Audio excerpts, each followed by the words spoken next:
Hoje, sábado, 1º de agosto de 2026, continuamos com o nosso curso Narrativas Simbólicas Ribeirinhas da Amazônia.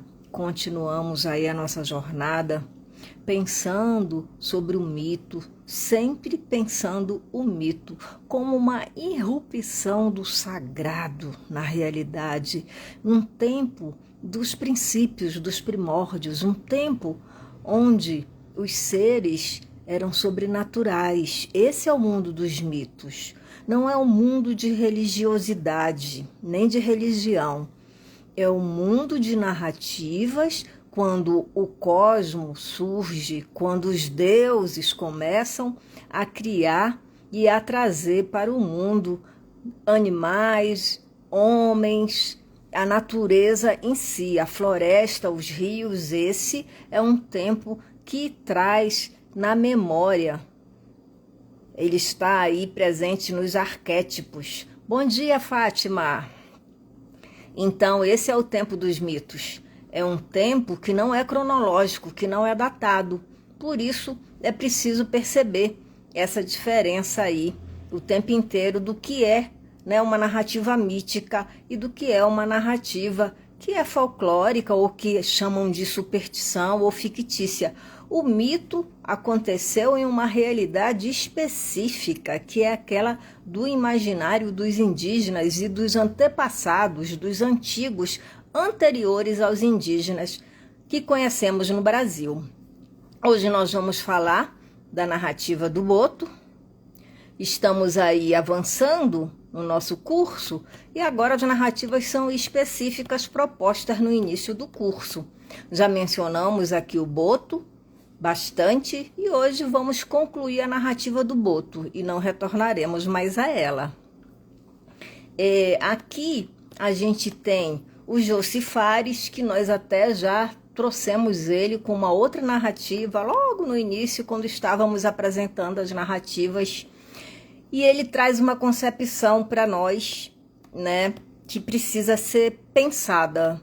Ele fala que causa admiração aos pesquisadores da lenda do Boto, né, não ter sido mencionado ou mencionada pelos cronistas viajantes que aportaram em terras brasileiras no século XVI, como Fernão Cardan, que era um jesuíta português e cronista colonial. Gabriel Soares de Souza era um senhor de engenho, também português, se radicou aí na Bahia, se tornou vereador, senhor de engenho de açúcar, né?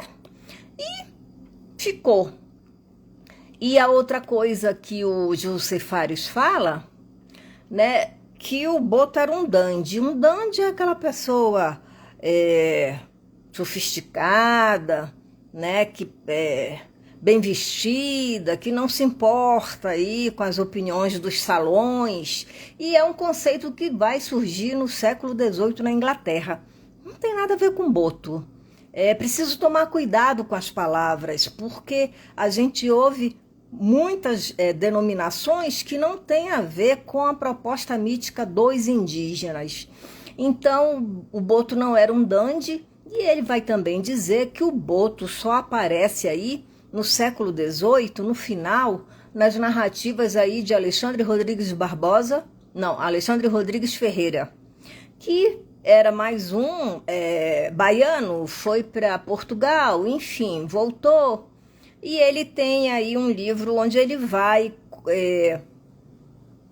relatar a fauna e a flora brasileira. Ele faz uma viagem e, nesse momento, esses cronistas, viajantes, naturalistas, enfim, jesuítas, eles desenhavam, eles faziam com minúcia, com riqueza de detalhes, essa fauna e essa flora para mandar para fora, era exportado, era para ver, assim, as colônias, né, precisavam mandar aí para a metrópole o que acontecia e mostrar serviço. Essas pessoas eram pagas, era uma viagem financiada para chegar até o Brasil ou até a Amazônia.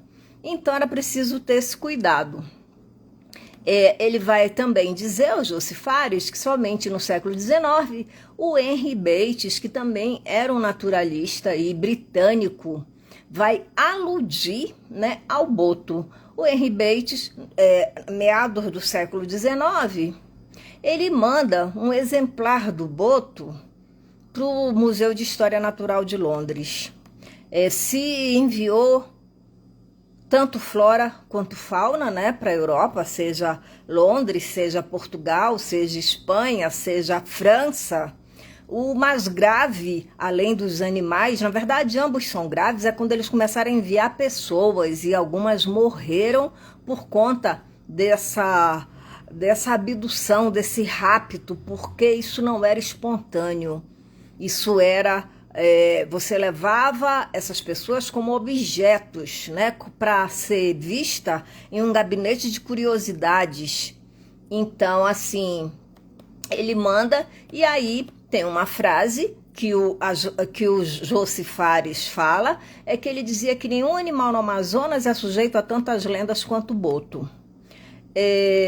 Primeira coisa, né?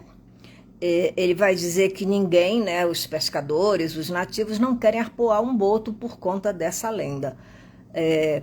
Essas pessoas que vinham de fora nesse primeiro momento aí da colonização tinham um olhar de estrangeiro, de colonizador, e eles viam essas narrativas como fictícias, como imaginação do nativo, ou alguém, né, que estava ali tomando algum alucinógeno. Enfim, infelizmente é uma mentalidade do período.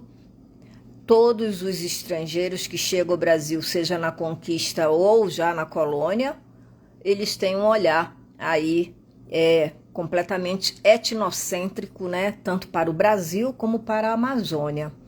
Então, era muito fácil tratar o boto aí, ou essas narrativas indígenas, como algo sem importância. Então, o José Fares vai dizer: nosso herói aquático demorou a aparecer nas páginas do folclore.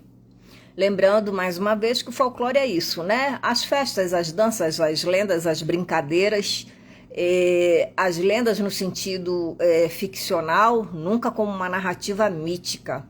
Já o mito conta uma história sagrada, né? A irrupção de um acontecimento ocorrido aí no tempo primordial.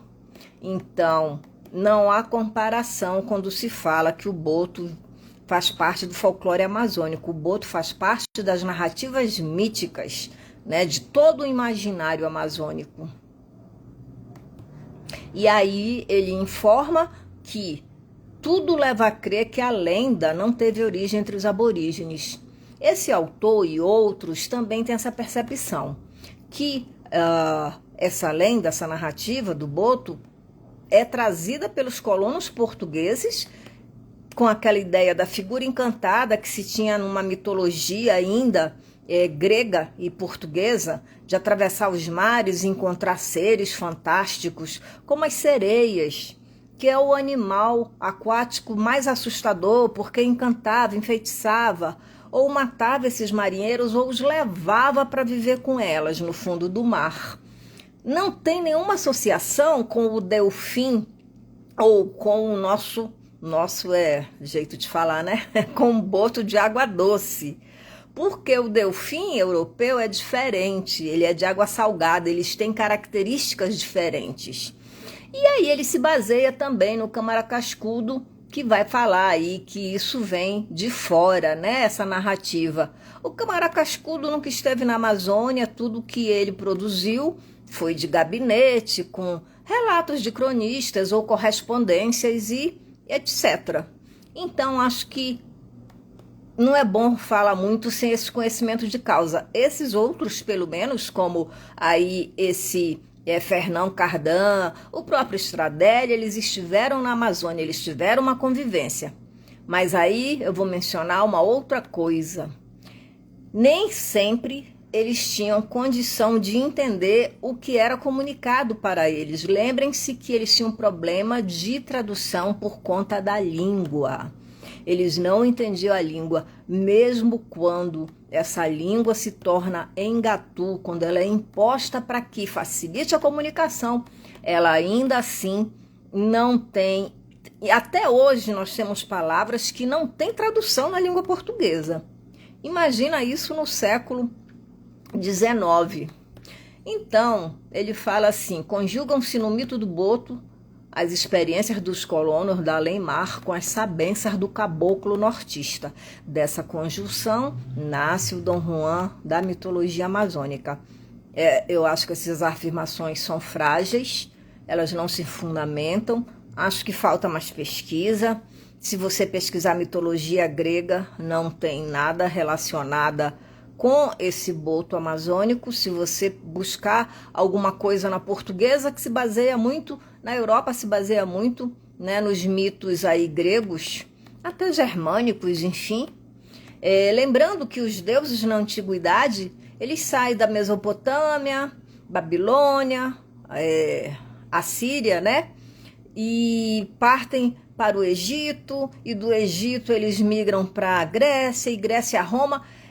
Existe uma transmigração, não de todos os deuses, mas uma transmigração de deuses que se via em determinada civilização, migrava para outra com outra roupagem, ou com a mesma. Por exemplo, o dilúvio bíblico aparece na Mesopotâmia, muito antes de Cristo.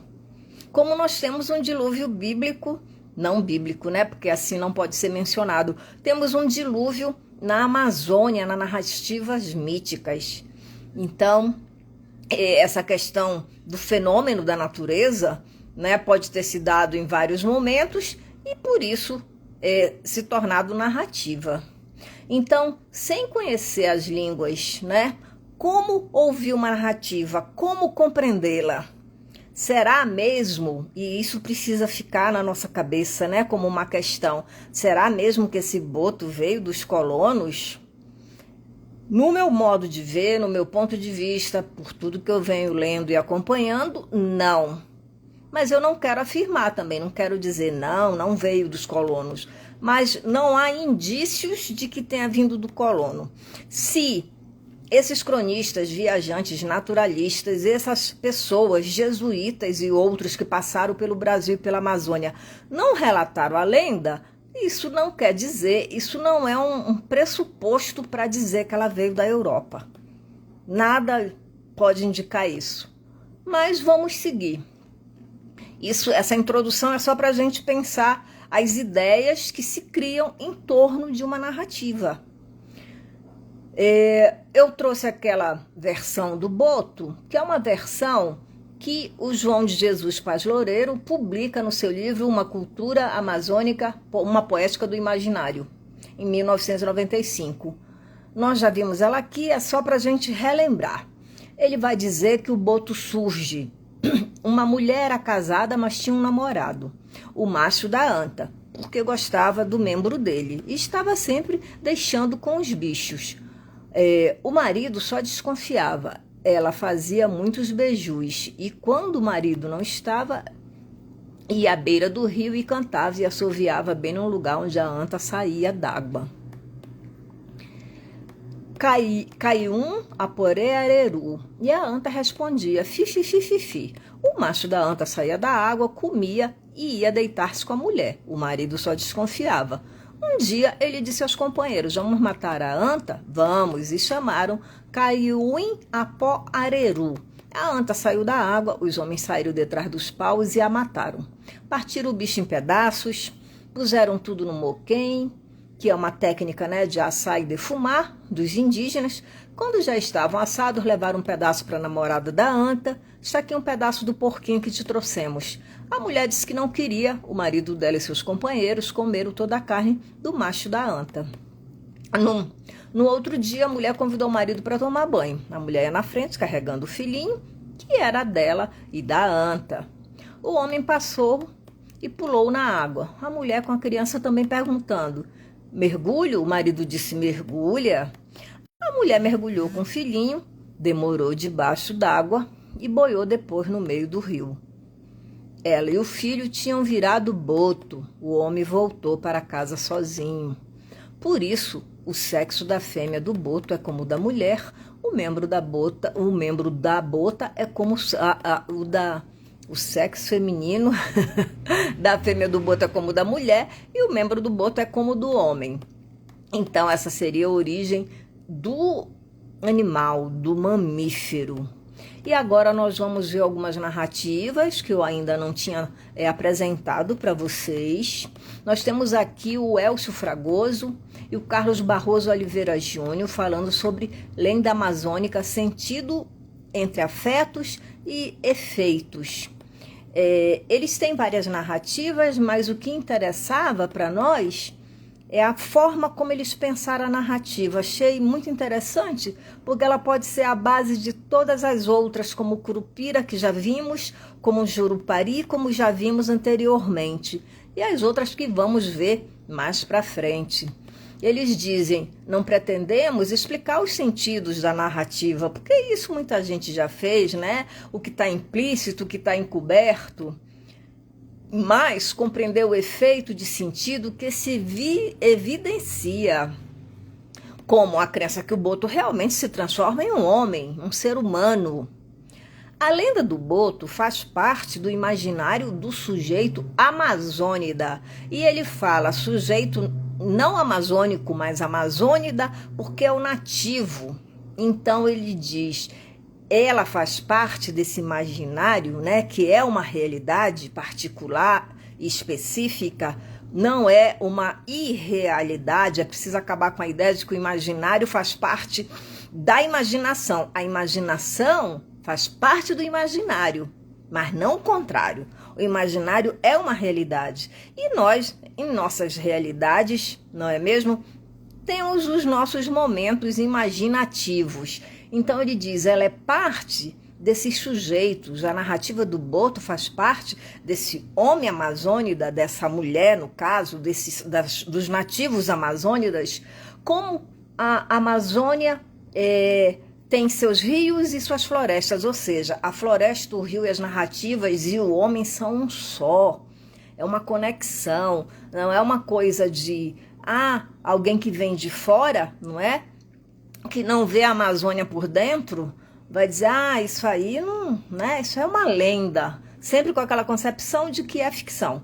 Então eles querem realmente apresentar a narrativa do boto, eles trazem uma aqui, pensando nesse sentido do afeto, o que isso significa para esse homem amazônida que não se vê fora da floresta e dos rios. O boto, animal, é um dos que pode se transmorfar em humano ao anoitecer, em época de lua cheia, quando acontecem bailes, festas, arraiais noturnos. Nesse período, ele sai dos rios e vai festejar como um humano, com os humanos. O boto, quando vira homem, é muito bonito e elegante, alto, de pele bronzeada, de físico forte, nariz proeminente, de olhos negros, muito bem vestido, geralmente com roupas brancas ou de tons claros, além de um chapéu que ele nunca tira, porque é o objeto que protege e esconde o orifício do cocoruto, que em sua forma animal lhe permite a respiração. Esse buraco na sua cabeça é a única parte do boto que não desaparece durante a transmutação em humano. Ele, o boto, é um homem galanteador, de fala mansa, suave, com sua lábia conquista qualquer moça com quem conversa. Por isso, as mães da região sempre alertam suas filhas para não ficarem de conversinhas com rapazes durante os festejos, porque qualquer um deles pode ser o boto. Como todas as moças se encantam e a ele se rendem, normalmente os rapazes sentem ciúmes do boto e o caçam para matá-lo. Segundo eles, para saber quem é o boto, basta observar se o rapaz retira o chapéu na hora de cumprimentar alguma dama. Se não retira, é boto, seguramente. Se o boto consegue seduzir alguma moça, donzela, que esteja sozinha, ele a convence a seguir com ele para o rio. No rio ou em sua margem, com ela mantém relações amorosas e certamente a engravidará, por ser muito fértil. Antes do amanhecer, o boto homem precisa retornar ao rio, porque logo de manhã o feitiço se desfaz E o boto homem volta a ser o boto animal, porém o boto acompanha sempre a moça grávida e seu filho, que passa a ser chamado de filho de boto. Essa narrativa é a primeira que mostra a lenda, né? Passada de tradição em tradição, de tataravô para bisavô, para avô, para pai, para filho, enfim, tradição oral, né? É a primeira que a gente vê aqui, mas temos outras mostrando algumas façanhas, né, do herói mítico aí, o boto. Nós temos aqui a Tayla Fonseca e a Verônica Costa, também falando de narrativas amazônicas. E elas fizeram algumas entrevistas e trouxeram aí pra gente algumas narrativas. Essas entrevistas foram com 10 pessoas, eu não trouxe as 10, eu fui escolhendo, né? A gente vai escolhendo o que tem a ver aí com a nossa proposta do curso. Ela entrevistou pessoas de 60 a 90 anos, na comunidade da Missão, localizada à margem esquerda da boca do rio Tefé, no Amazonas. É o município de Tefé, no Amazonas, um município muito bonito. Então, essa é a primeira narrativa. Certo dia, uma família vinha atravessando o rio debaixo de um temporal medonho. Como a canoa era pequena, não conseguiram continuar a viagem e a canoa acabou se alagando. Com o acidente, só conseguiram salvar-se os 2 filhos e a esposa. O pai das crianças desapareceu misteriosamente no rio. Por vários dias, mulher e os filhos choraram inconsoladamente a perca desse ser querido. Certo dia, o homem apareceu do nada, no meio do rio, e começou a conversar com o pescador que ali remava. O estranho que ele só apareceu da cintura para cima. Metade do corpo permanecia o tempo todo dentro da água. O pescador ouvia atentamente o que o homem lhe falava. Após o acidente, um boto acorrentou-me pelos pés, para que eu não pudesse escapar. E o que há lá por baixo? Perguntou o pescador. Lá no fundo do rio há uma grande cidade, onde os botos são os grandes senhores das profundezas. Quando o boto chegava à casa, ele retirava seu anel e transformava-se em um homem como nós. Meu avô, que era pescador, e ouviu essa história daquele homem que, sofrido, falou também que um dia o homem criou coragem, quebrou a corrente, colocou o anel do boto em seu dedo, assim transformando-se em um boto encantado. Com isso, ele teve a chance de visitar a família na superfície, explicar que fora encantado pelo boto e depois voltou ao rio, pois lá era o seu novo lar. Essa entrevista é de 2017. O que eu li para vocês é literal. A outra narrativa que eu selecionei, minha avó me falava que um dia a irmã dela tinha sido encantada pelo boto. Bom dia, Elissandra. Todo santo dia, quando chegava a boca da noite, a mãe delas dizia: não quero ninguém na beira do rio. Vocês não teimam, porque tem muita misura neste rio que a gente não conhece. E minha tia-avó, irmã de minha avó, gostava de pular na água este horário. A mãe dela já tinha proibido, mas não tinha jeito. Quando chegava a boca da noite, a mulher endoidava para ir para o rio e não tinha quem a segurasse. Até que um santo dia, num descuido, quando não deram fé, a mulher já tinha sumido para o rumo do rio e nunca mais voltou. Foi feitiço, minha filha. Ela endoidava para entrar na água e tirava a roupa e tudo, até que nunca mais voltou. Essa entrevista também é de novembro de 2017. Aqui temos outras narrativas também coletadas pela Cíntia Saboia, baseadas aí na comunidade do Julião. Essa comunidade do Julião aí é uma localidade próxima da Praia do Tupé. A Praia do Tupé é uma área de reserva ambiental também belíssima, com praias de areia branquíssima. É o que se chama de Reserva de Desenvolvimento Sustentável, ela está a 15 quilômetros de Manaus, mas só é possível chegar lá de barco. É um lugar muito verde, vale muito a pena, se fazem inclusive pacotes turísticos para lá. Para os moradores do Julião, o boto se transformava em homem, em gente, e se vestia como gente. Um rapaz bonito, de chapéu na cabeça. Aí os homens ficavam tudo com inveja dele. Queriam bater nele, porque ele ficava com as mulheres dos homens. Possuía a capacidade de se passar por uma pessoa para conseguir seu intento. E quando encontra o marido da vítima, transforma-se em homem igualzinho. A mesma aparência dele, como se fosse ele. Em alguns lugares é bravo e ataca. Em outros é manso. Esses botos aqui até que não são tão brabo. Umas vezes age só, outras em bando. Era aqueles homens de branco, tudo bonito. Mesmo na forma de animal, não age instintivamente. Ele pensa, ele é um animal e acha que ele pode, né?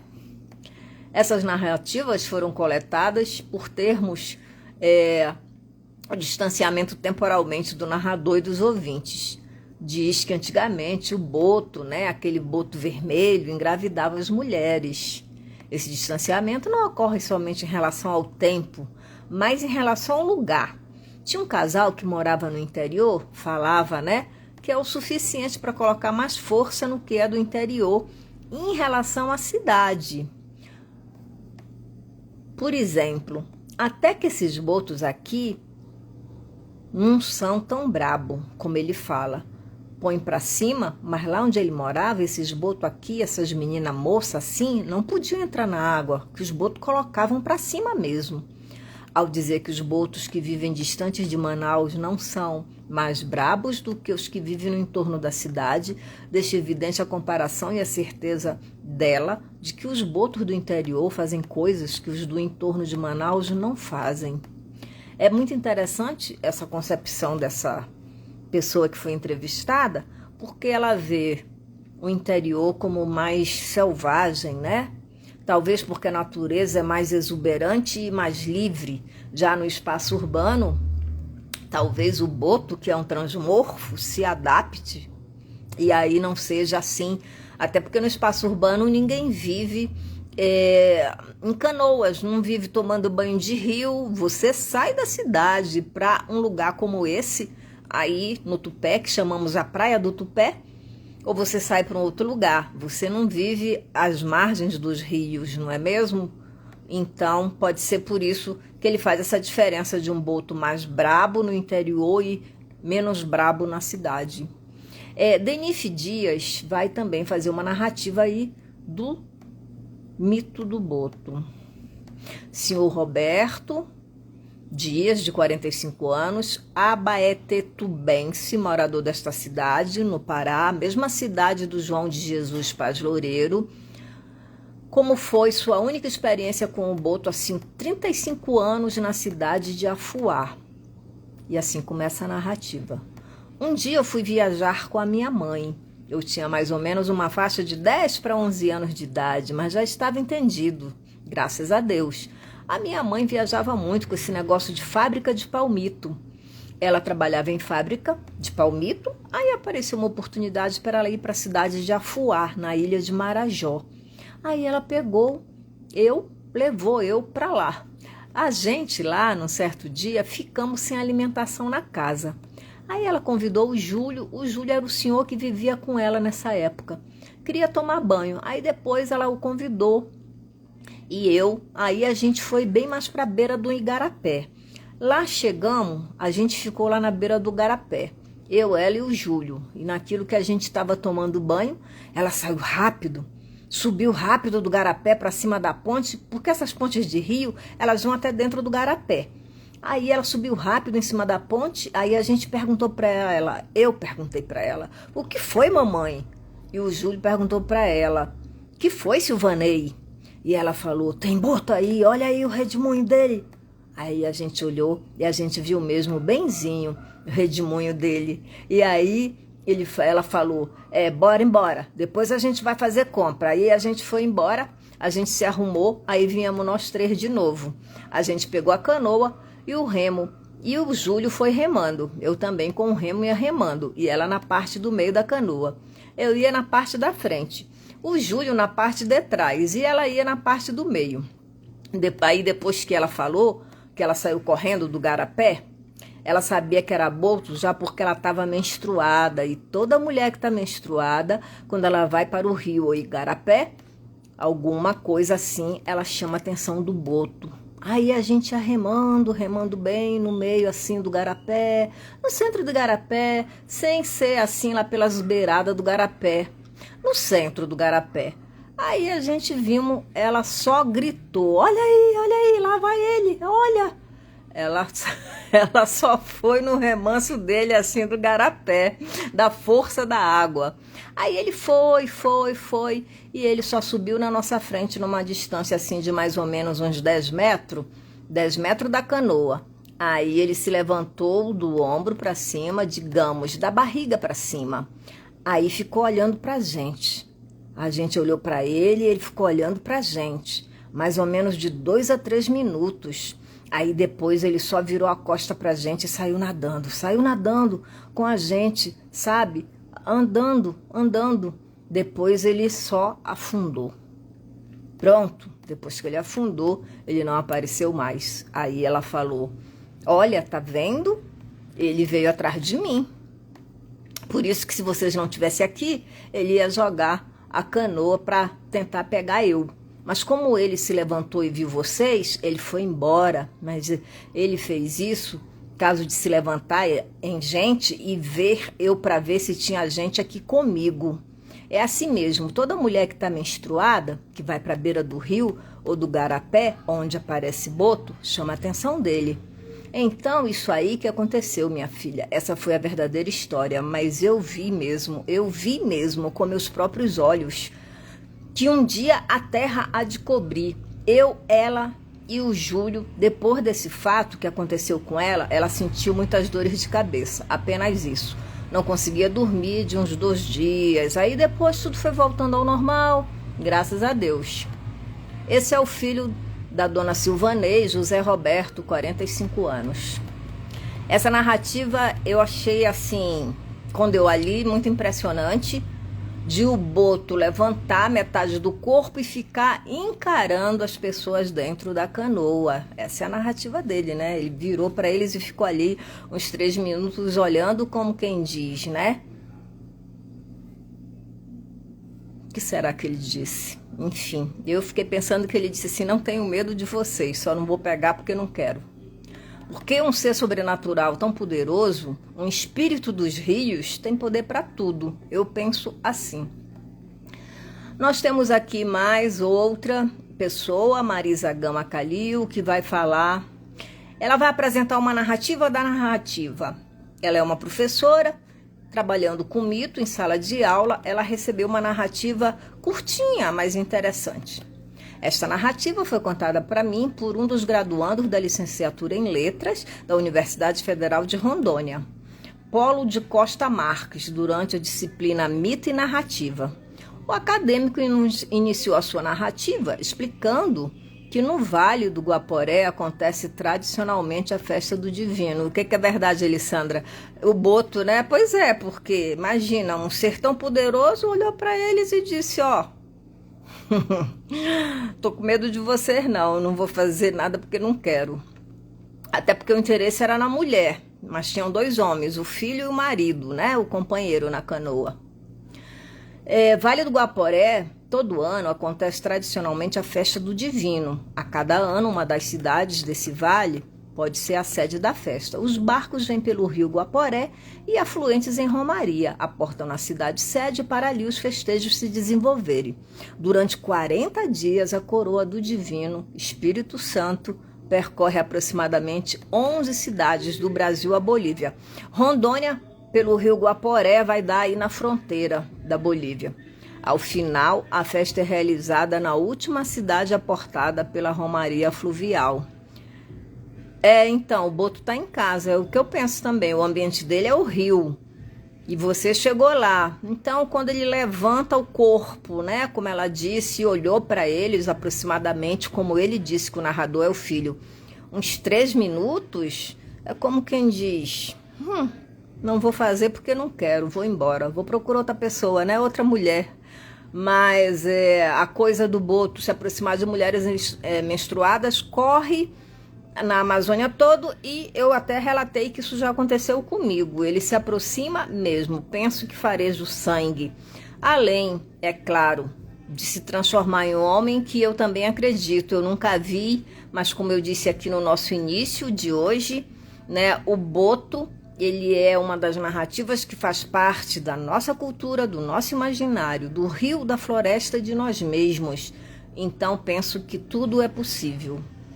Em um desses anos, a comunidade sede da festa foi Costa Marques e a cidade se encheu de católicos para festejar o Divino Espírito Santo. Esses religiosos, durante a sua estadia na cidade, foram visitar alguns pontos turísticos, dentre eles o Forte Príncipe da Beira. Em cada cidade da Amazônia tem um forte. Aliás, acho que o Brasil inteiro, as cidades têm seus fortes, onde os portugueses chegavam. Ali faziam um forte, inclusive, de defesa para demarcar aquele território. Isso é posse de Portugal. E aqui está o nosso forte, então não se aproxime. Alguns fortes têm ainda os canhões. O de Belém a gente encontra os canhões. Não sei Macapá, não sei, enfim. Manaus a gente acho que tiraram os canhões, enfim. E aí é um monumento, né? Bonito, inclusive, de se ver. Hoje já reduzido a ruínas, localizado às margens do rio Guaporé. O acadêmico narrador da história era uma dessas pessoas responsáveis pela visita dos católicos ao forte. Lá no forte, os católicos visitantes souberam da existência de uma senhora que morava bem perto dali, que criava um boto nos fundos da sua casa, pois no quintal localizado atrás da casa dela passava um igarapé, um afluente do rio Guaporé. Eles ficaram mais curiosos ainda quando um dos moradores informou que ela acreditava que o boto era pai do seu neto. Para que pudessem verificar de perto a história, que no ponto de vista deles avultava-se fantástica e despropositada. Chegando lá, os católicos viram logo o boto. Lá estava ele, de fato. Ficou por ali, deu meia volta, como a se exibir no balanço das águas, depois sumiu pelo beiradão do rio. Os católicos viram também um menino de uns 5, 6 anos aproximadamente, que estava ali na beira do rio a brincar com borboletas amarelas. A senhora apontou o menino orgulhosa. A avó criava um menino que não lhe dava trabalho. Disse que era seu neto, que sua filha faleceu no parto. E ele passava o dia a brincar com as borboletas, com os peixinhos do rio, com o seu pai, o boto. Depois, os visitantes, entre risos e ironias, perguntaram àquela humilde senhora ribeirinha se ela acreditava de fato que aquele boto era pai daquele menino. Ela logo percebeu a incredulidade e a zombaria dos visitantes e disse com a sua sapiência amazônica e amazônida mais ou menos estas palavras: vocês são muito engraçados porque acreditam que Jesus foi gerado na Virgem Maria por obra e anúncio do Divino Espírito Santo. Mas eu pergunto, quem já viu o Espírito Santo? E vocês fazem festa todo ano para esse Divino Espírito Santo? Olha, pois eu digo, aquele ali é meu neto, aquele outro boto, naquela hora, apareceu de novo. Aquele outro é o pai dele, o que fez, concebeu ele com minha filha. Ou seja, eu digo e mostro. É uma narrativa bem forte, né? Porque você desdenhar, né, da cultura alheia ou mesmo gerar aí risos e zombaria, como ela diz, e como ela bem disse, quem de nós viu o Espírito Santo? Nenhum de nós, e mesmo assim acreditamos nele. Então, é preciso que se tenha esse respeito cultural. Primeira coisa, cultura todos nós temos. Cultura não é uma coisa individual. Ai, fulano é cheio de cultura. Se ouve muito essa frase, né? Porque alguém que leu livros ou viajou muito, isso aí é acúmulo de educação cultural. Cultura é modo de ver, de pensar, de viver uma realidade. A alimentação é a nossa cultura, o pão de queijo em Minas, não é mesmo? A tapioca no Amazonas e outros estados do norte. Então, isso é cultura. Todos nós temos cultura. Não há ninguém que tenha mais ou menos cultura. É uma coisa horizontal. Todos têm cultura. Então, você ri, né? Porque ela acreditava que a criança era filho do Boto. Ela deu uma resposta à altura, né? Aqui nós temos mais uma pesquisa que foi realizada na Reserva Extrativista Mapuá. É também uma unidade de conservação brasileira de uso sustentável no estado do Pará, às margens do rio Mapuá e do rio Aramã, na ilha de Marajó, do Marajó, né?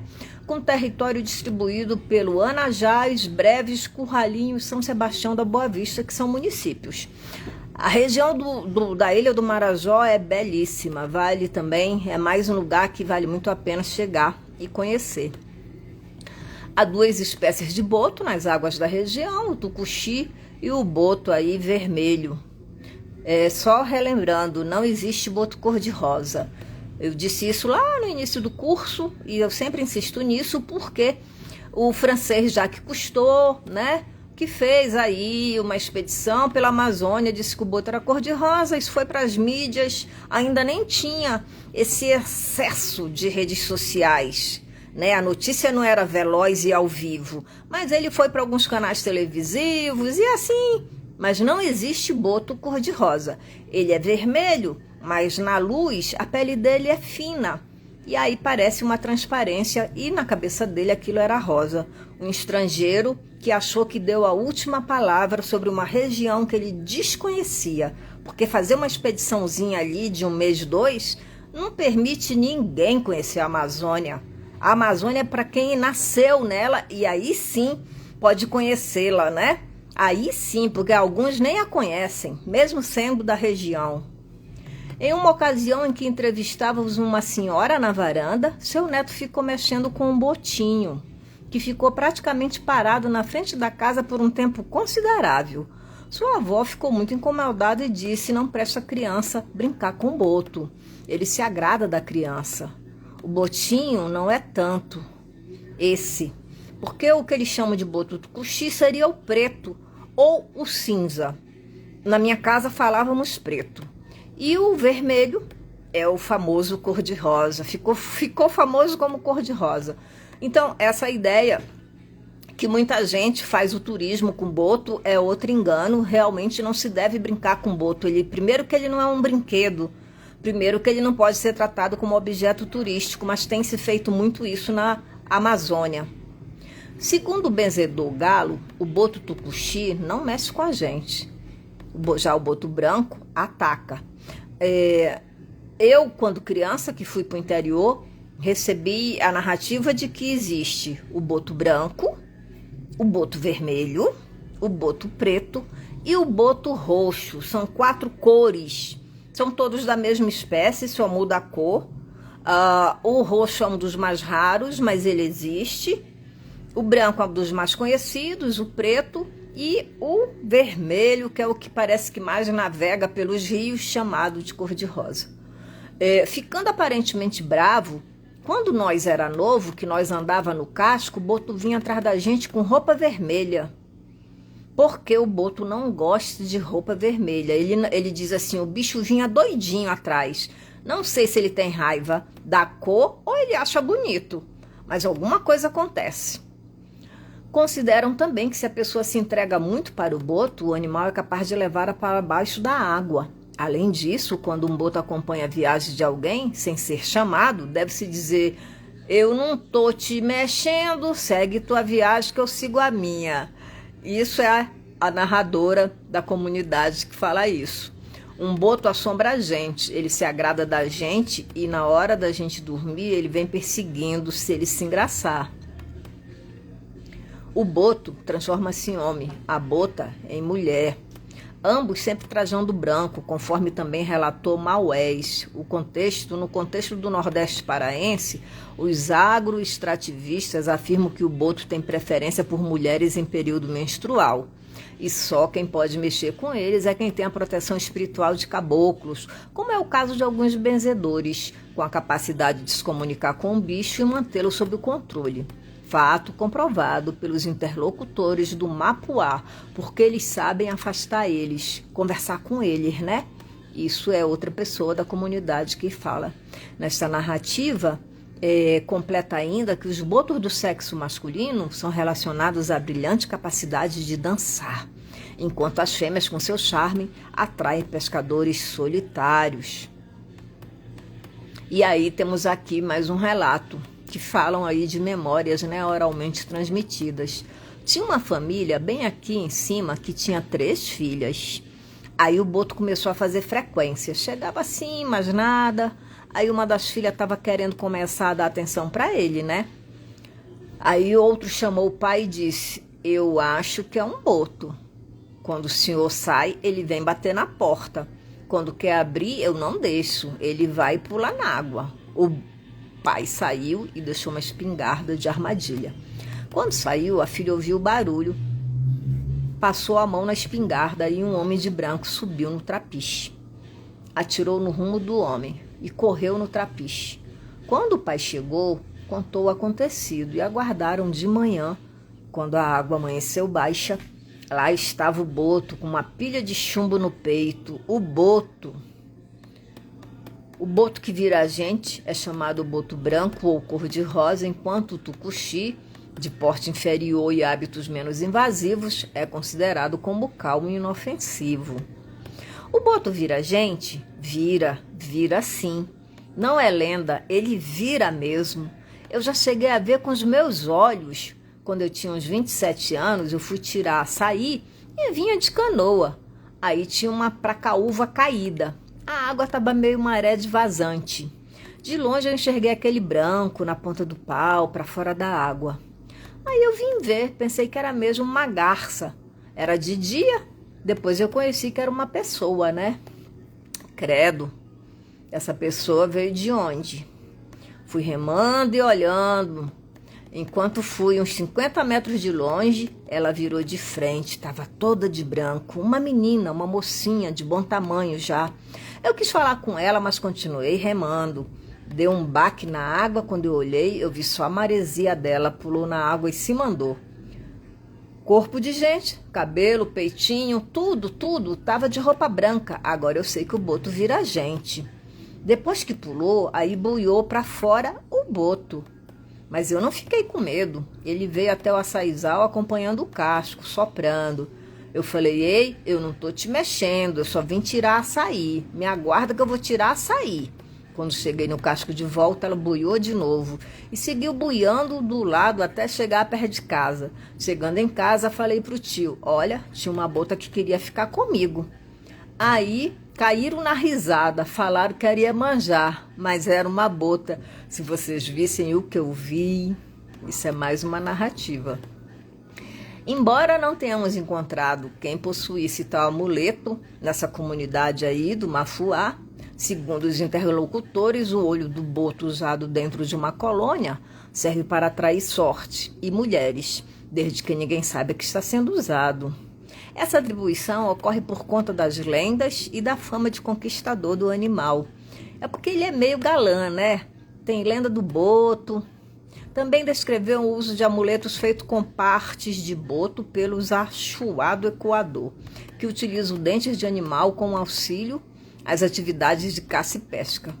Segundo relatos, a maneira mais clara de se perceber se uma criatura na forma humana desconhecida é boto ou gente é olhar para os pés, pois o mocotó, quer dizer o calcanhar, é para frente e os dedos para trás, assemelhando-se às narrativas referentes ao curupira. A parte da mulher tem mais medo de boto, por causa que o boto, se ele engraçar numa pessoa, ele sai em terra mesmo. Ele fica todo de branco. Ali na minha avó, meu avô ia caçar, um dia minha avó ia espiar e tinha ali no canteiro, no meio da planta dela, todo de branco, homem de branco.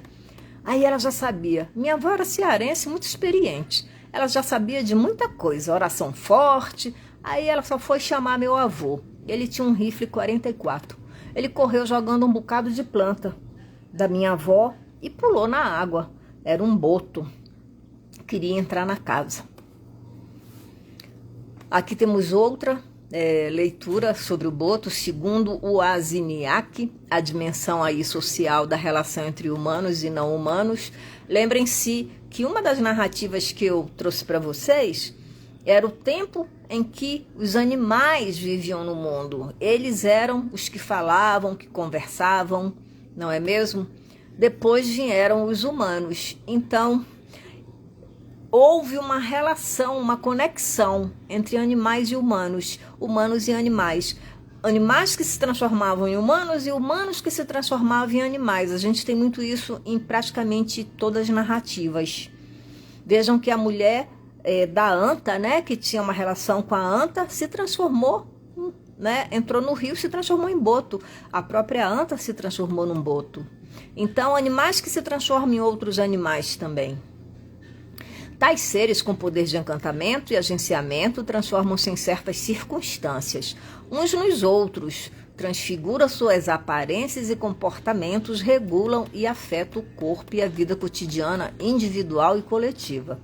Dessa forma, as crenças e apreensões que envolvem o boto, assim como os encantados, refletem essa natureza transversal, onde mundo natural e cultural correm indistintamente, regendo hábitos, regulando sociabilidades, povoando o cotidiano com mistérios tipicamente amazônicos, ressoando o escuro das matas e dos fundos dos rios em seus mais distintos seres e saberes, que alguns antropólogos fazem uma separação do mundo natural para o mundo cultural.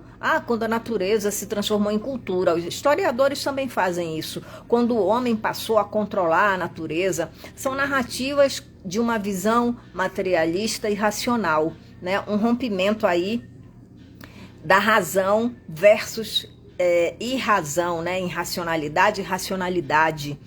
Mas nessa natureza amazônica não há distinção entre a cultura e a natureza, que é um pouco isso quando aquele texto lá em cima do Fragoso vai falar, né? Para o Amazônia, a floresta, o rio e as narrativas são ele, não dá para você tirar isso. O Wozniak, ele foi aí um estudioso, né? Um antropólogo, e já não está aqui no planeta, mas ele tem um trabalho muito interessante e ele fez uma pesquisa aí em 2007 em comunidades situadas às margens do Baixo Rio Tapajós, no Pará. Abordou a dimensão social da relação entre humanos e não humanos. Ele estava ali pelaquela região de Santarém. Ele me foi relatado por um cinegrafista vinculado a uma organização não governamental que atua na região. Segundo esse entrevistado, há algum tempo atrás, quando gravou um vídeo sobre pesca predatória, aconteceu algo que o deixou surpreso. As personagens eram representadas por jovens da comunidade, onde a gravação estava sendo realizada. E numa determinada cena, o boto saía da água para reclamar da utilização de bombas pelos pescadores que as usam para matar peixes. No roteiro estava definido que o ator que representava o boto tiraria a cabeça para fora da água e assobiaria imitando o bicho. Esse ator perguntou ao cinegrafista qual a hora em que o vídeo passará na televisão. E este lhe disse que seria à noite. Diante da resposta, aquele se recusou a fazer a imitação, alegando que não se imita o bicho durante a noite, mesmo através de imagem gravada em outro horário. Se fizesse isso, o boto viria a pegá-lo. E a cena foi gravada sem áudio do assobio. Vejam que uma das narrativas, a moça foi alertada para não tomar banho à noite no rio. À noite o que me foi passado é que 6 horas da manhã, o primeiro horário da manhã, não se entra no rio. E a primeira hora da noite, 6 horas, 18 horas, não se deve também entrar no rio. Se você fizer isso, primeiro observa o entorno, né? Se você for uma pessoa desavisada. Porque é a hora que os espíritos vêm para as margens, é a hora que os espíritos chegam à superfície, Então é preciso tomar esse cuidado. Auristela Moreira, Ananda Machado e Julie Dórico. A Julie Dórico é indígena. Eu já assisti alguma coisa, eu assisti uma palestra dela sobre literatura. O ensino de literatura, língua e literatura macuxi, a partir das Cassari Pantone e outras narrativas do Boto. E aí tem uma narrativa aqui da Julie Dórico. Quando virei menina, moça, não podia chegar perto da água nos dias do período, porque isso atiçava os peixes, os botos, chamava os jacarés, as cobras.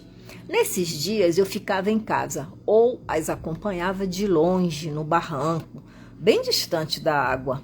Se respeitasse os seres das águas, protegeria as mulheres e não seria encantada.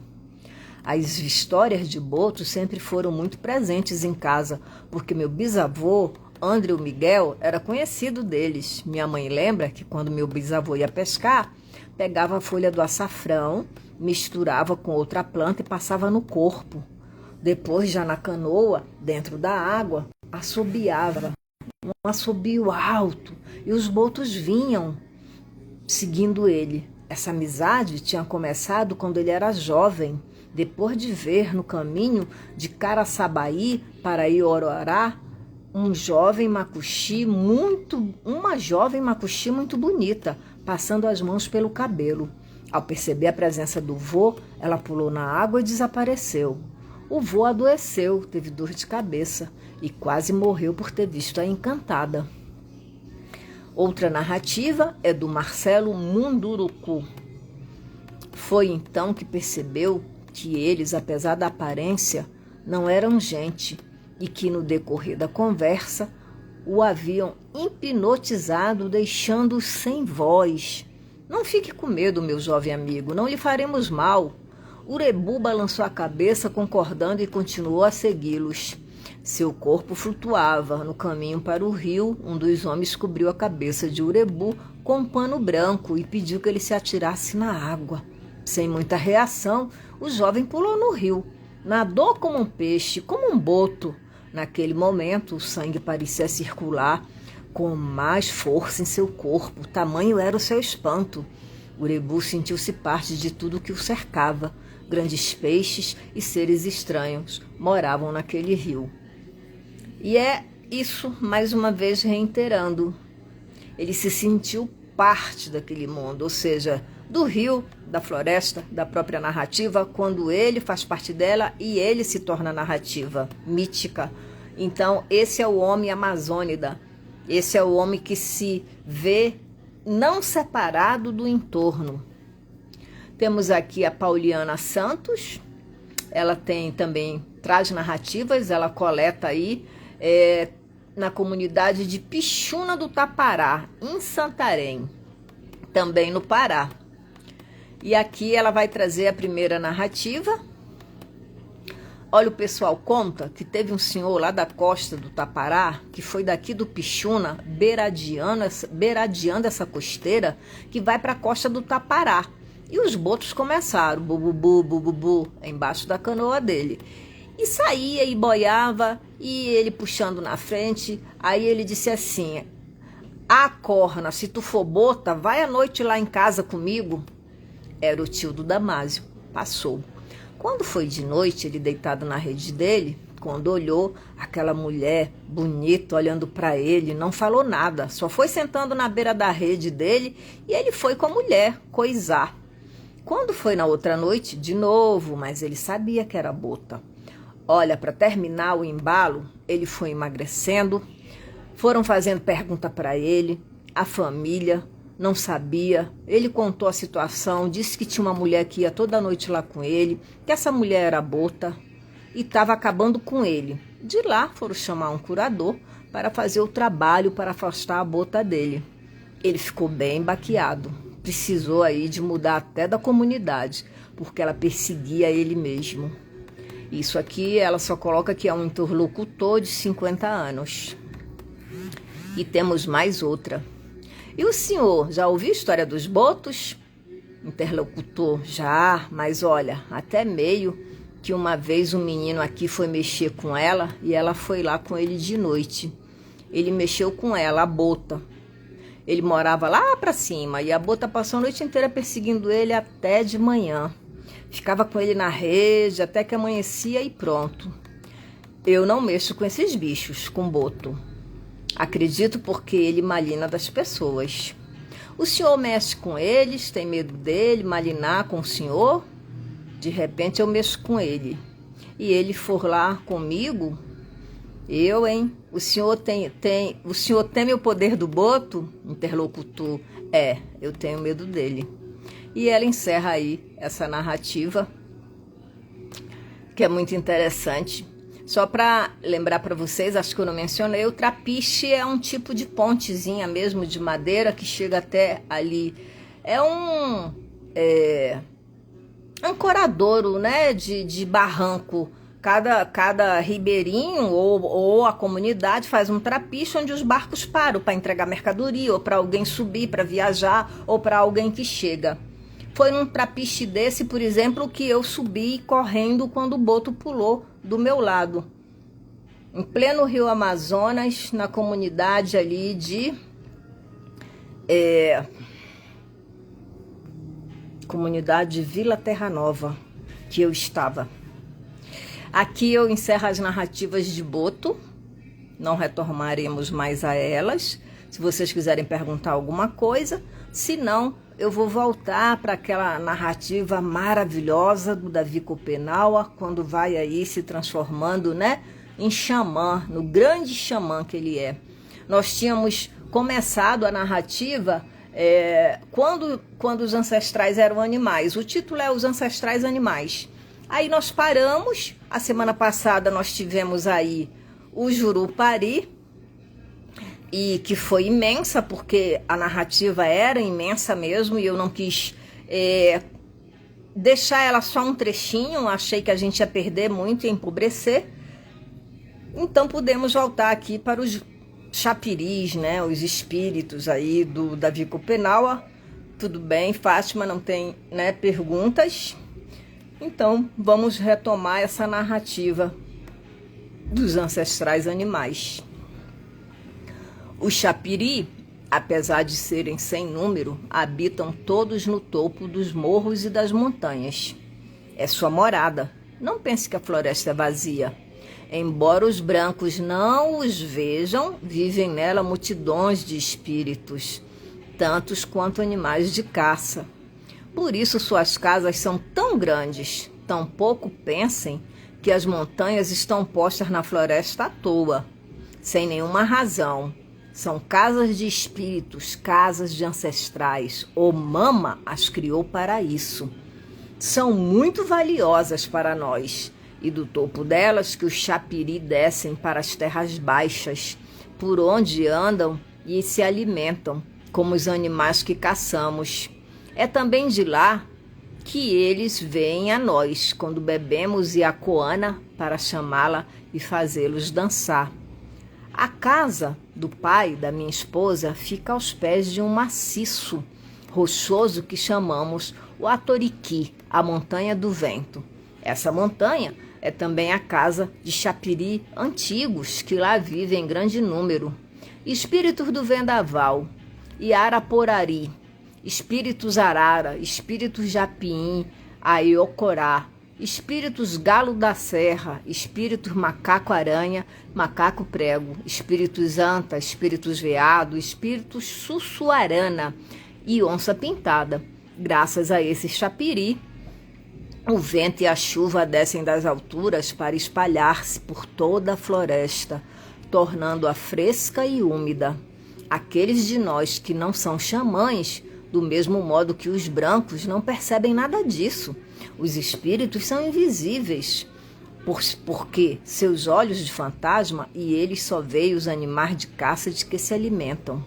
Apenas os xamãs são capazes de contemplar os chapiri, pois, tornado outros com a Iacoana, podem também vê-los com olhos de espíritos. Foi o Mama que criou as montanhas como as de Iatoriqui, fincou-as no chão da floresta, para que a terra fique no lugar e não trema. Aconteceu assim uma certa manhã, seu filho flechava passarinhos na roça, próxima da casa com seu arco de criança. De repente escutou um chamado ecoando na floresta, siequeque, siequeque. Amedrontado, pensou que o que ouvia era a voz de um ser maléfico, que se gabava de esfolar os humanos, cantando para quem quisesse ouvir. Rasga a pele, e foi correndo alertar Omama. Pai, alguém está vindo dizendo que vai nos esfolar vivos. Aflito, Omama perguntou a ele, o que diz mesmo esse ser maléfico? Seu filho imitou o canto que acabara de ouvir, siequeque, siequeque, siequeque. Na verdade, era apenas o canto. Eu passei aqui. É que a letra é minúscula, era apenas um canto de um passarinho. Siequequema. Mas Omama, enganado pelo que o filho dizia, ficou também com medo e exclamou, é verdade, um ser maléfico está vindo para nos esfolar vivos. Ele temia o retorno de Chinarumari, o dono do algodão, que outrora esfolara um caçador que havia encontrado em seu caminho. Por isso, tomado de pânico, fugiu logo na direção do sol nascente. Além disso, para não ser seguido, cuidou de apagar suas pegadas, plantando atrás de si grandes folhas de palmeira ocorci. Foram essas palmas que se transformaram, uma depois da outra, nos lugares onde faz muito frio. Omama assentou essas montanhas sobre a terra para firmá-la e para os chapiri nelas morarem. Foi assim que ele deixou nossa floresta e aqui abandonou nossos ancestrais. Tudo isso por causa do grito de um passarinho. Ele foi para tão longe em direção ao nascente que chegou até a terra de vocês, para além da Europa e do Japão, lá onde o caminho do sol sai debaixo da terra. Depois de ter lá criado os brancos, morreu e hoje apenas sua imagem na forma de fantasma continua existindo. É ele que os grandes xamãs fazem descer bebendo Iacoana. Os chapiri nunca se deslocam pela terra.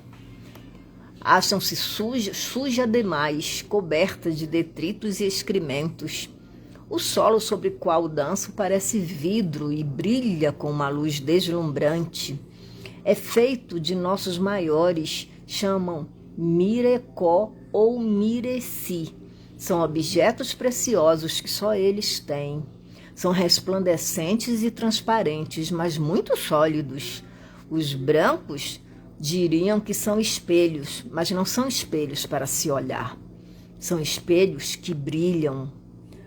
Omama também os colocou acima da terra no primeiro tempo para que os espíritos pudessem ali executar suas danças de apresentação.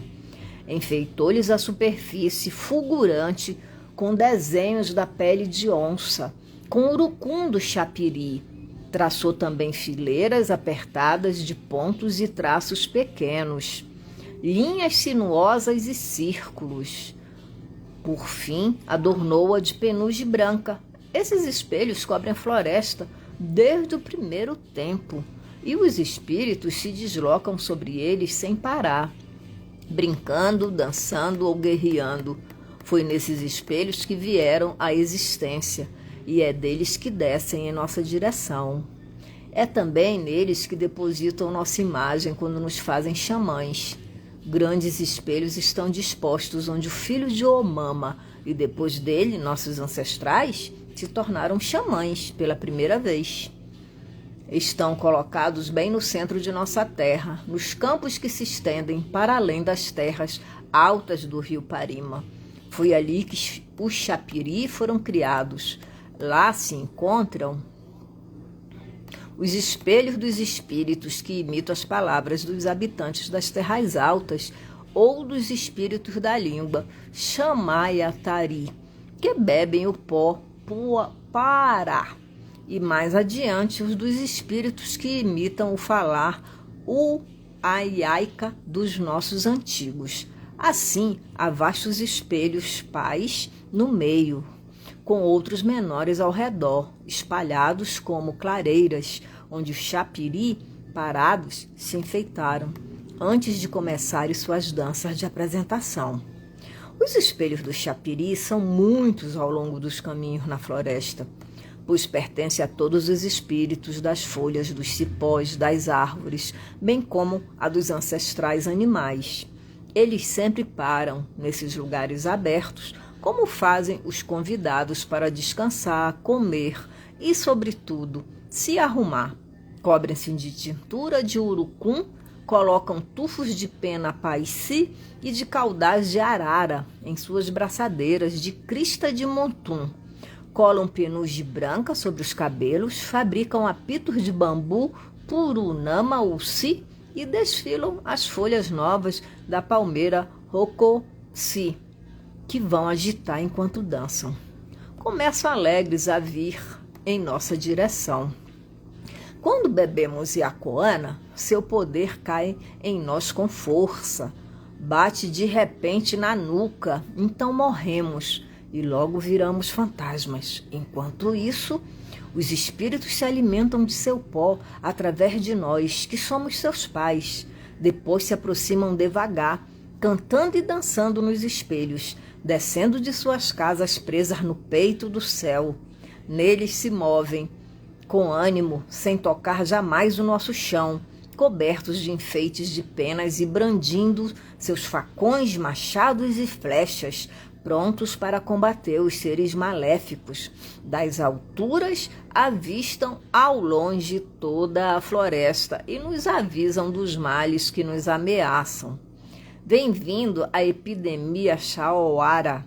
Um ser Neuari se aproxima para devorá-los. Os trovões e o vendaval estão enfurecidos. Depois, quando seu pai não quer mais imitá-los, regressam com seus espelhos para suas casas, levando seus cantos para o peito do céu. O xamã então volta a usar sua língua de fantasma. O Atoriki, a montanha do vento, perto da qual vivemos, é, como eu disse, uma casa de espíritos. Os chapiri, que nela vive, são os verdadeiros donos da floresta à sua volta. É o espaço externo de sua casa. Por ela andam, fogueiam, descansam de suas brincadeiras. Muitos espelhos cercam esse maciço rochoso. Lá estavam bem antes de nossa chegada. Por isso, no momento de construir nossa casa, nossos antigos xamãs tiveram de afastá-los com o cuidado e a gentileza informada aos espíritos de sua intenção.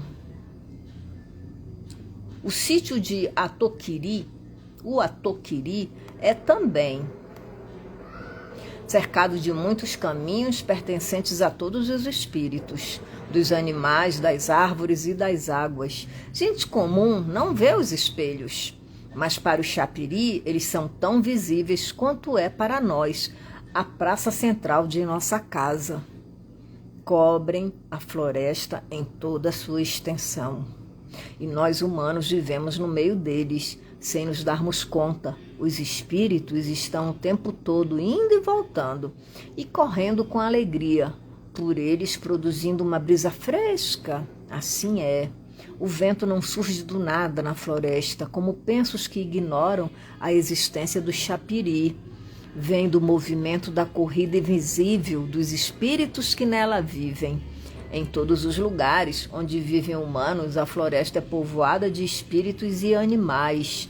São as imagens de todos os seres que andam pelo solo, sobem pelos galhos ou possuem asas. A imagem de todas as antas, veados, onças, jaguatiricas, macacos, aranhas, iguaribas, cutias, tucanos, araras, cujubins, jacamins. Os animais que caçamos só se deslocam na floresta onde há espelhos e caminhos de seus ancestrais e arori, que se tornaram espíritos chapiri. Quando olham para a floresta, os brancos nunca pensam nisso. Mesmo quando a sobrevoam em seus aviões, não veem nada. Devem pensar que seu chão e suas montanhas estão ali à toa e que ela não passa de uma grande quantidade de árvores. É feita de seus inúmeros espelhos. Os xamãs sabem muito bem que ela pertence ao Chapiri. Os espíritos que vivem nela são muito mais numerosos do que humanos, e todos os demais habitantes da floresta os conhecem. Omama multiplicou-os e espalhou-os em todas as direções de nossa terra, e muito além do outro lado das águas, até a terra dos brancos. Os chapiris que vêm dessas terras distantes são mesmo magníficos. Outrora seguiram Omama em sua fuga, e ele os tem mantido junto de si desde então. Esconde-os, pois são os mais belos e poderosos dos espíritos. São, por exemplo, as lindas imagens dos japiins Aiokora, cuja boca é capaz de regurgitar os objetos dos seres maléficos e as plantas de feitiçaria que extraem do corpo dos doentes. São muitos, e ele considerou que nos bastariam, contudo, são mais fracos e menos sagazes do que os levou consigo para a terra dos brancos, onde são tão numerosos quanto na nossa. Os brancos, porém, não os veem. Seus antepassados talvez os conhecessem, mas hoje seus filhos e netos os esqueceram. É verdade, Omama é ciumento de seus espíritos, é seu verdadeiro pai, é seu dono, como dizem os brancos, e não quer que sejam maltratados. Se os enviasse com generosidade a jovens de pênis mal cheiroso que comem sal demais e respondem a eles numa língua torta, eles fugiriam logo, furiosos e enojados. Omama não quer isso. Por essa razão, os mantém ao seu lado e só os manda um por um, apenas quando são xamãs já instruídos, que os chamam. Não cede tão fácil, sem mais belos chapiris, só os deixa partir para junto de xamãs que reconhece e cujo poder aprecia. Começa por identificar seus ornamentos e diz a si mesmo: aí Chopé, esses humanos são os meus de verdade. Depois deixa partir alguns espíritos em direção a eles. Muito bem, podem levá-los e fazê-los dançar longe de mim. É desse modo que devemos pedir nossos espíritos mais poderosos à imagem de Omama. É apenas os xamãs experientes podem fazê-lo. Se um jovem iniciando, paramentado, com desleixo, tentasse, Omama furioso iria rejeitá-lo na hora, declarando: você está muito feio. Onde estão seus caudais de arara? Seus braços estão nus. Onde está sua faixa de rabo de macaco cuxiú negro? Seus cabelos são ralos. Onde estão seus brincos de papagaio e de pássaro? Eimá, si. Você não os quer? Então não é um dos nossos. Você só sabe se embrulhar em roupas de branco. Você é vazio. Não me peça nada. Assim é. Se Omama não nos enviasse seus mais belos chapiri, eles não viriam a nós por conta própria. No começo, quando a pessoa é ainda ignorante, só chega espíritos das folhas, dos cupinzeiros, da lenha, dos tições, da poeira. São chapiri que falam língua de fantasma e se aproximam apenas para testar o iniciado, para preparar a sua boca e varrer a clareira onde os verdadeiros espíritos virão se instalar mais tarde.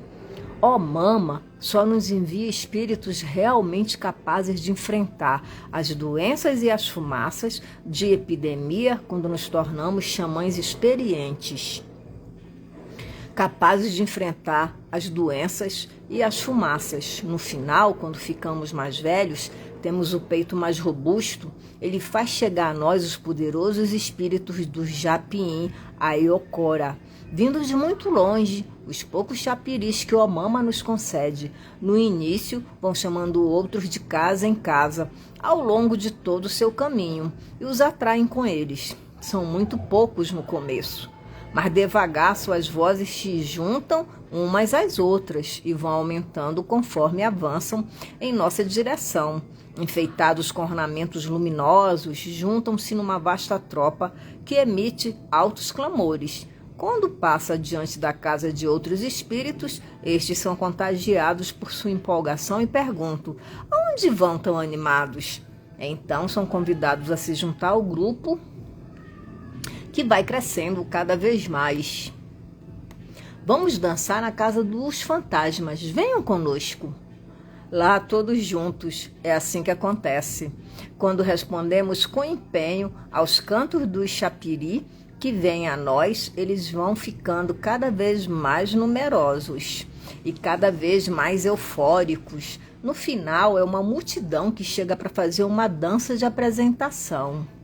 Minha esposa, quem eu falava sobre isso, certo dia me perguntou: mas se o mama não gosta de dar seus espíritos mais belos, como você diz, os chapiris que vocês costumam fazer dançar são fracos e feios? Protestei logo, explicando: não é isso. São os humanos que são medonhos comparados aos espíritos. Os chapiri, que são nossos filhos, ao contrário, são belíssimos. No entanto, os mais bonitos deles só vêm aos poucos, com trabalho. Ela então respondeu: uei, entendi. São como você diz, se eu fosse xamã, também poderia vê-los? É verdade, algumas mulheres se tornam xamãs do mesmo jeito que os homens. Acontece que quando o pai é xamã e elas nascem do esperma de seus espíritos, pois, como eu disse, quando o xamã copula com sua mulher, seus espíritos fazem o mesmo. Então, quando essas moças chegam à puberdade, o chapiri manifesta sua vontade de dançar para elas. Se não tivessem medo de responder aos seus cantos, eles irão se instalar com elas para valer. Era assim que ocorria com as filhas de nossos maiores. Elas não se tornavam xamãs à toa. Seguiam aos passos de seus pais e com eles tratavam dos doentes e afugentavam os seres maléficos. No começo, elas não deviam se deixar sujar pelos homens, porém, mais tarde, quando seus espíritos estivessem bem assentados, podiam tomar um marido. Hoje ainda existem algumas mulheres xamãs, sobretudo nas terras altas. Quando essas moças têm juízo, não se dão aos rapazes cedo demais. Crescem sem homens e, desse modo, os espíritos continuam dançando para elas muito tempo. São seus pais que chamam chapiris para elas e fazem com que suas casas sejam construídas junto delas. Entre nós, nas terras baixas, isso também acontece, mas não dura. Os rapazes acabam copulando cedo demais com essas moças e elas logo param de responder aos espíritos.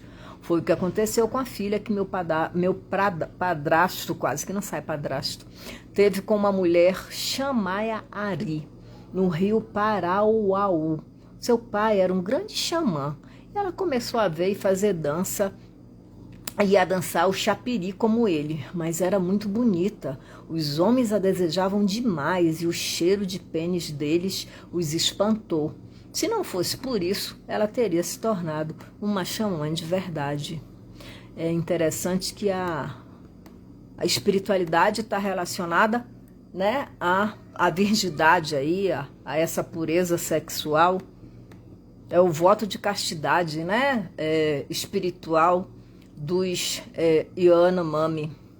Embora as imagens dos ancestrais animais sejam de fato muito numerosas na floresta, não são as únicas que vivem nela. Os xamãs também fazem descer, como chapiri, as imagens de todos os seus outros habitantes das árvores, das folhas e dos cipós, e ainda dos més da terra, das pedras, das águas, das corredeiras, do vento ou da chuva.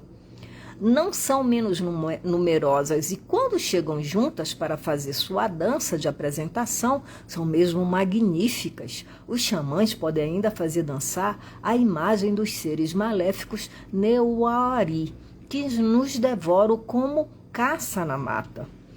É assim a imagem do ser da seca, o Moari, que ataca os humanos quando pescam com timbó no verão.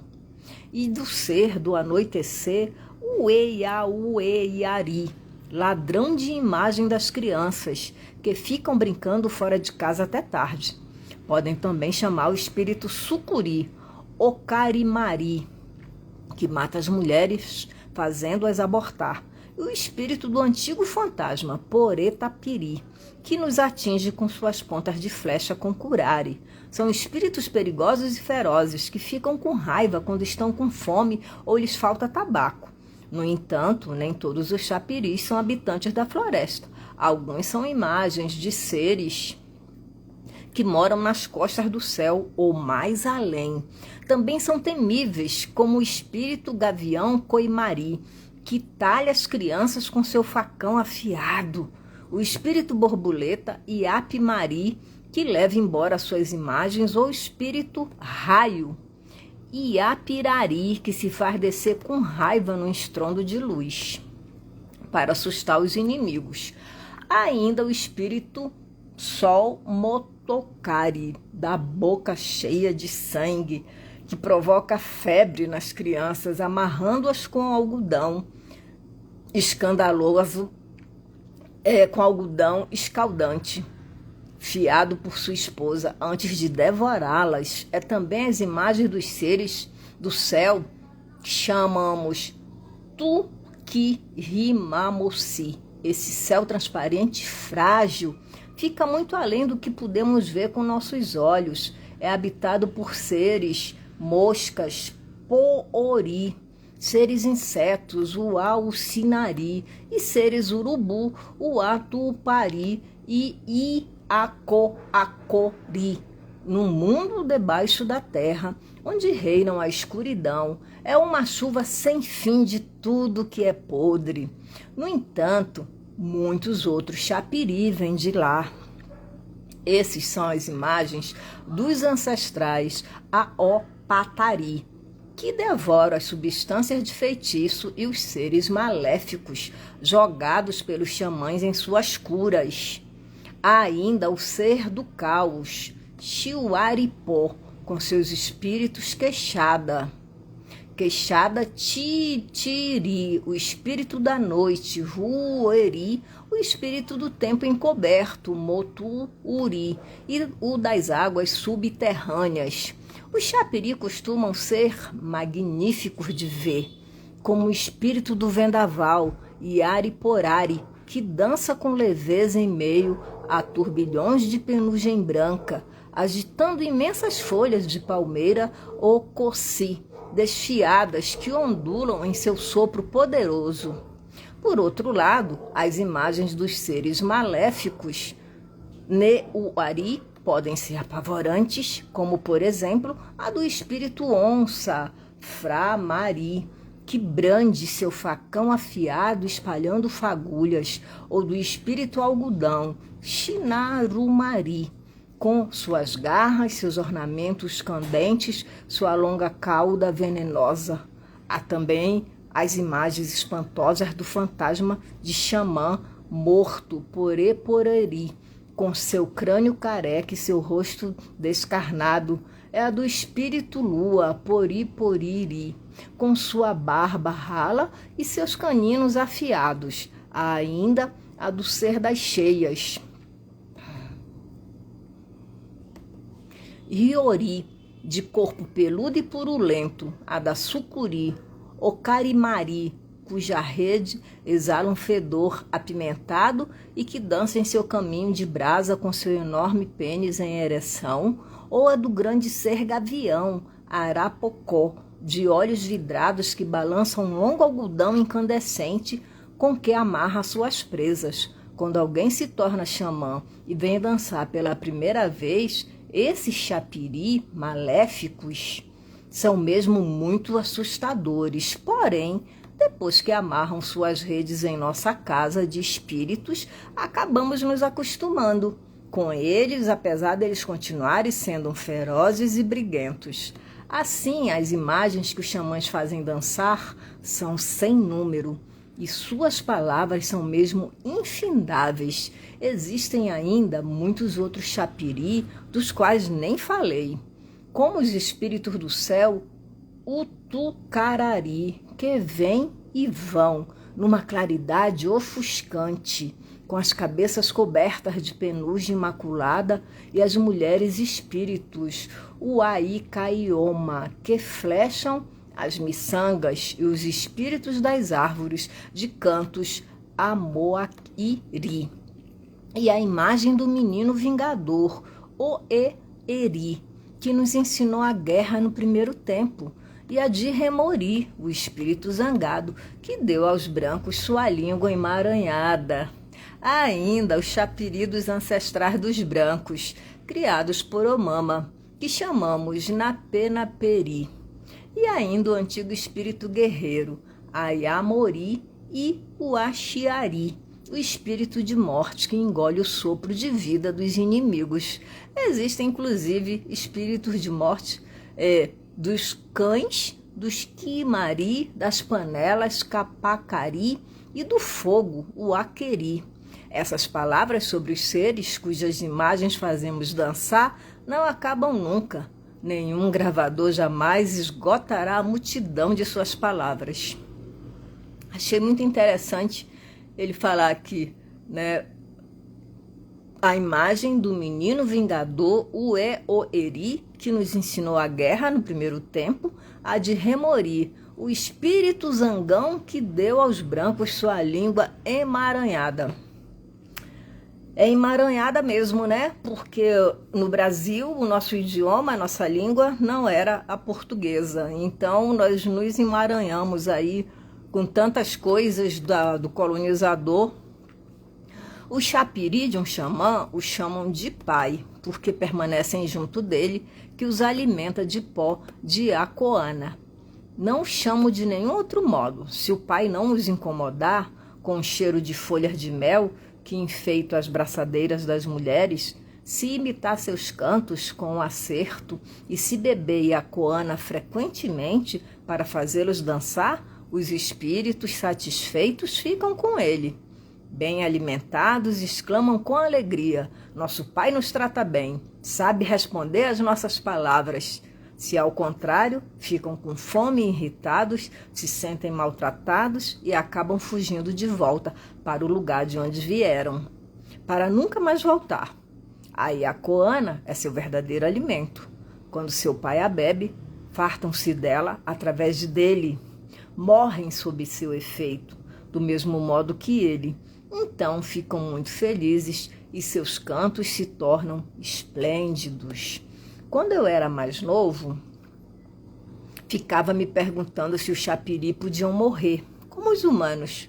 Hoje sei que, apesar de minúsculos, são poderosos e imortais. Assim, os espíritos que nossos antepassados faziam dançar continuam vivos, mesmo muito tempo após a morte dos xamãs que os tinham. É verdade, depois da morte daquele a quem chamavam pai, os chapiri reconhecem seu filho ou genro e se interessam por ele. Quando ele morrer, descem para junto de seus filhos, que por sua vez vão beber iacoana para alimentá-los. Assim é desde sempre. A esses chapiris dos antigos xamãs, que voltam para dançar para os vivos, chamamos de espíritos órfãos, chapiri aparapê. O pai que os fazia dançar outrora já não existe. Porém, apesar da morte deste, as casas e espelhos de seus espíritos seguem existindo.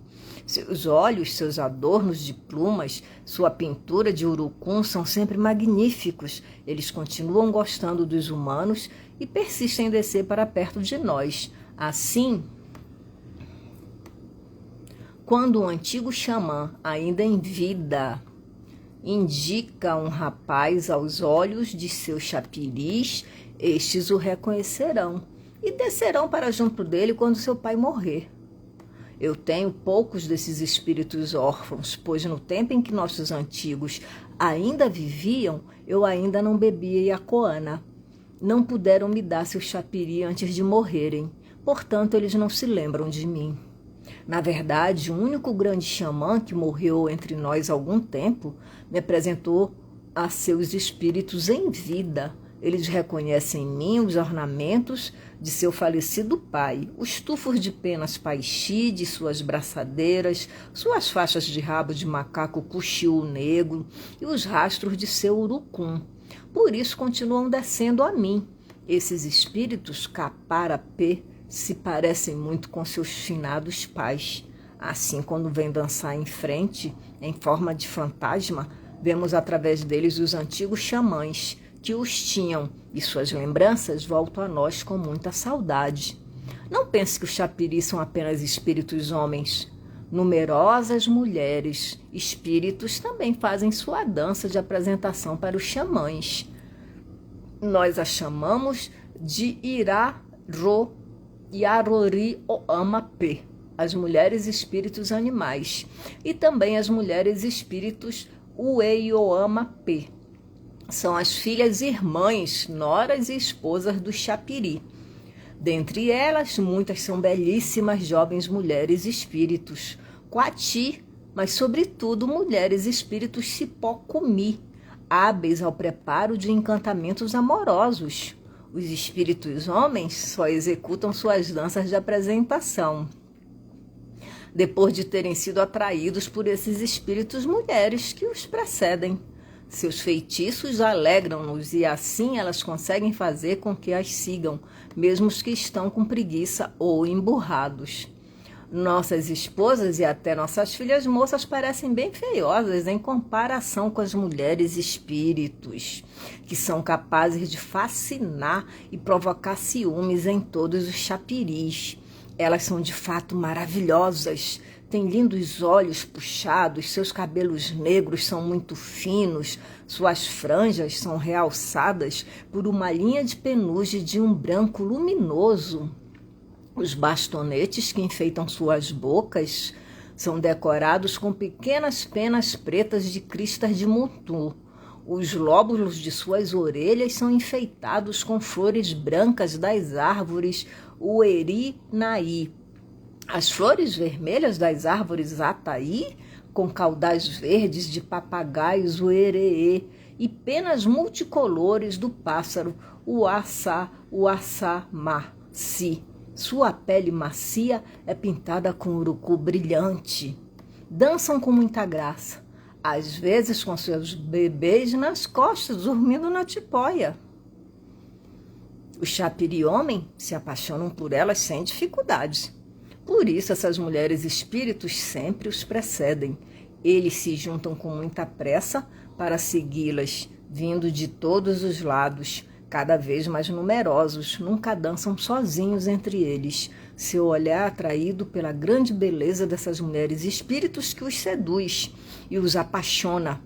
Eles avançam dando gritos de alegria e incentivam uns aos outros a dançar. Os espíritos homens só ficam mesmo felizes de fazer sua dança de apresentação quando se juntam com essas mulheres chapiri. É por isso que são sempre elas as primeiras a dançar, como nossas mulheres na festa real. Os espíritos homens respondem ao seu chamado e tentam se aproximar. São mesmo muito apaixonados por elas. Não fosse isso, os chapiri não se apresentariam nem se apressariam para dançar.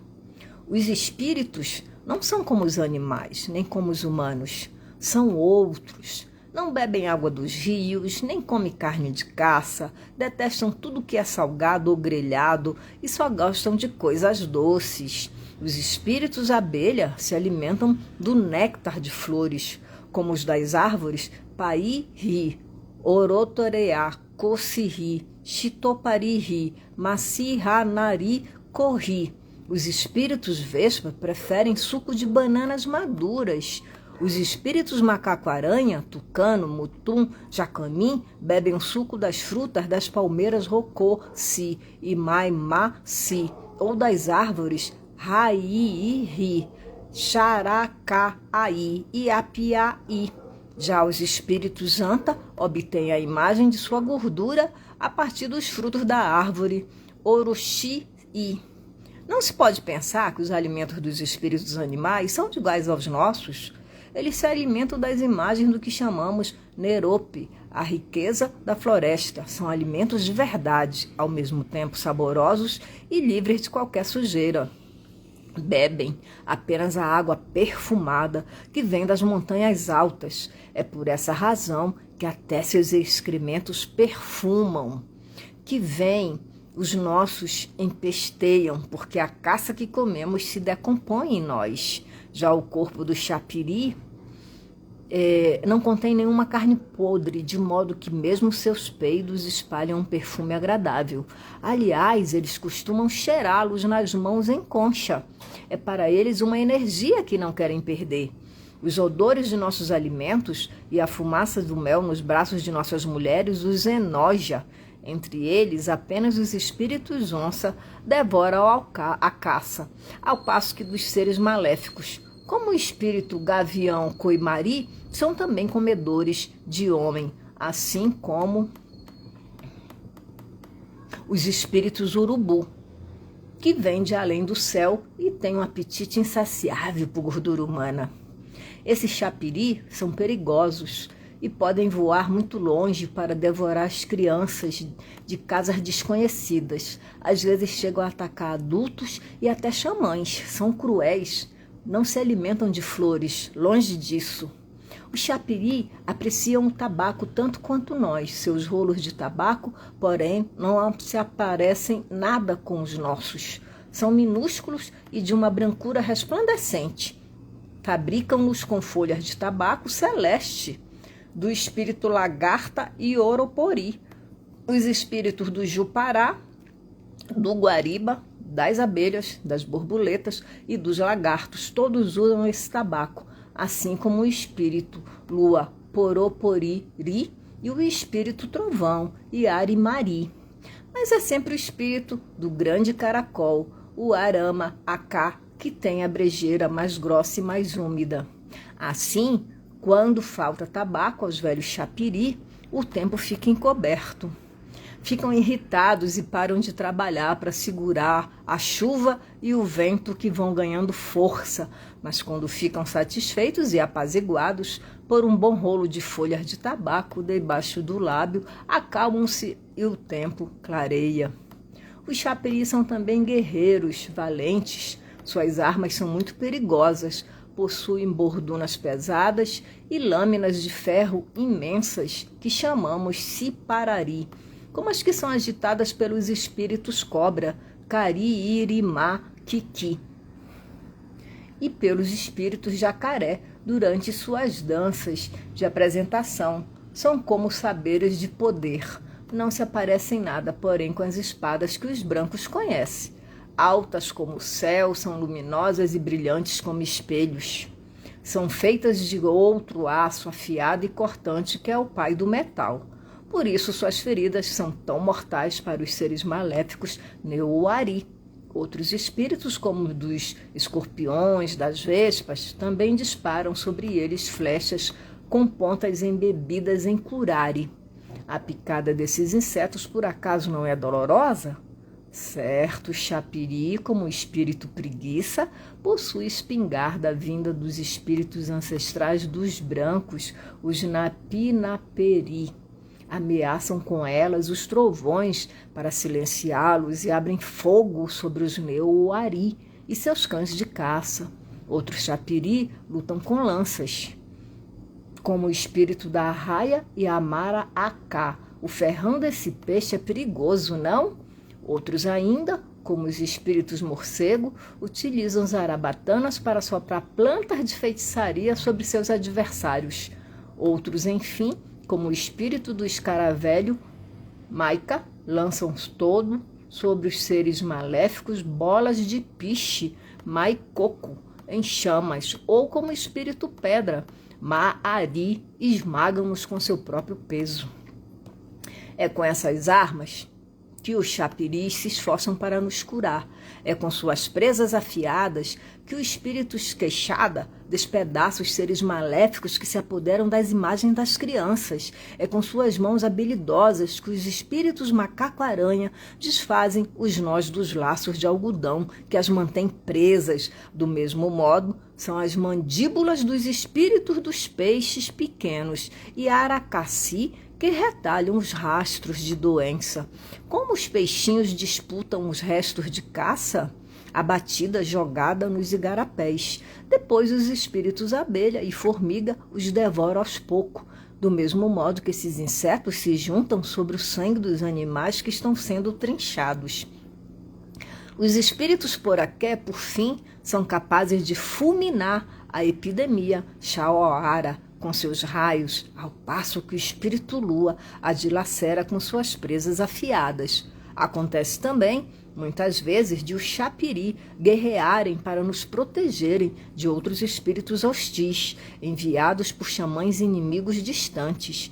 Eis o que ocorre. Na direção do poente vivem os espíritos dos xamãs, Xamaia-Ari, quando, ao outro lado das terras altas, estão os dos Para-Ori. Para esse chapiri, os nossos são espíritos Uaika. Todos são muito valentes e dispostos a lançar ataques para se vingarem. Em comparação com eles, somos todos covardes. Muitas vezes trocamos insultos e ameaças. Não é raro nos flecharmos para valer. Já os chapiri nunca se contentam com palavras. Guerreiam com ferocidade para matar mesmo. Os espíritos dos gaviões tesoura, o Iti-Uiti-Ma Namo, dos pequenos gaviões, Teateama e dos andorinhas Shiro-Shiro, por exemplo, combatem entre si com pedaços de pedra que arrancam das montanhas. São tão rápidos que ninguém consegue seguir sua pista. Atacam de repente e logo desaparecem nos ares para reaparecerem de novo lugar. Atacar e subir mais uma vez, bem depressa. Os chapiri guerreiros colocam em suas flechas pontas de lascas celestes, de um brilho ofuscante como um metal luminoso. Vão buscá-las nos confins da floresta, onde o céu se aproxima da terra e o sol desaparece. Com essas pontas muito poderosas, nunca erram seus alvos. Mesmo as enormes distâncias podem também pegar seus adversários e prendê-los em grandes caixas de metal parecidas com as prisões, ou colá-los no peito do céu com piche e deixá-los lá até morrerem. Às vezes dançam brandindo imensos braseiros vindos de terras distantes a que chamam Moruxiuaque. Esses fogos se parecem com o que os brancos chamam de vulcão.